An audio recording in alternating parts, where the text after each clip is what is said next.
The financial market has raised its 2026 inflation forecast IPCA for the seventh consecutive week, with expectations now at 4.86%. The year-end 2026 projection for the Selic rate was maintained at 13.00%, reflecting the perception that restrictive interest rates will be required for an extended period to curb deviations from inflation targets. Meanwhile, the GDP growth estimate for the current year saw a slight downward adjustment, moving from 1.86% to 1.85%. The year-end exchange rate is projected at 5.25 reals per dollar. Foreign exchange.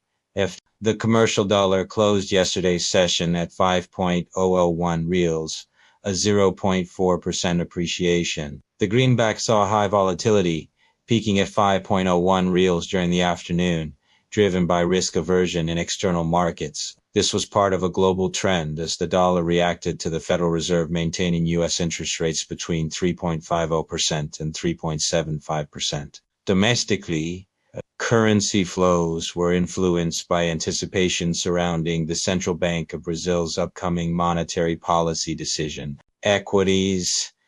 The Brazilian benchmark index fell by more than 2% at yesterday's close, tracking the sour mood in international markets. Performance was weighed down by geopolitical uncertainties in the Middle East and a cautious stance from institutional investors ahead of the Selic rate announcement. In the U.S., stock indices traded erratically after the Federal Reserve statement indicated that inflation remains above the long-term target. Although Q1 2026 corporate earnings showed adjusted net profits up 16.3% in specific sectors, these gains were overshadowed by the broader macroeconomic landscape. International politics. Geopolitical tensions in the Middle East continue to pressure global energy prices and investor risk sentiment. The Federal Reserve Fed opted to hold the benchmark interest rate steady, signaling that bringing inflation down to the 2% target still requires rigorous vigilance. Meanwhile, China has ramped up its demand for agricultural commodities, needing to acquire 19 million tons of soybeans by August, a move that solidifies Brazil's position as the world's leading supplier. The Brazilian government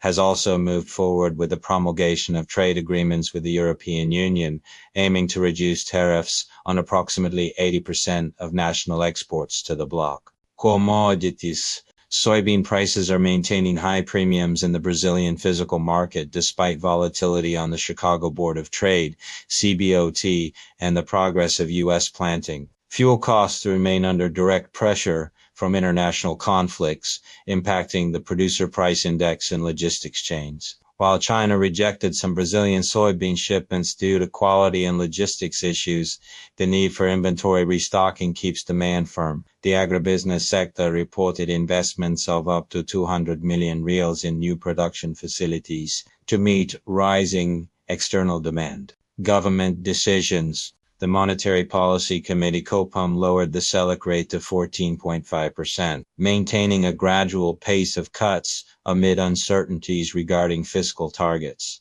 The central bank reported a consolidated public sector nominal deficit reaching 8% of GDP, representing a nominal shortfall of nearly 1 trillion reals. On the administrative front, the Federal Revenue Service (RFB) established the Revenue Dashboard Pino Heceta, a BI tool designed to consolidate tax information and promote compliance. Additionally, the federal government issued a provisional measure MP opening an extraordinary credit of 5 billion reals to support the export sector. Finally, the Ministry of Development (MDIC) has halved the process in time for granting exporting technical conclusion. The current economic environment is characterized by fiscal dominance, where the high nominal deficit, 8% of GDP, limits the effectiveness of expansionary monetary policy. Ensuring inflation converges toward the 2026 ceiling 4.5% is the primary challenge. Given that market expectations 4.86% have already breached this limit.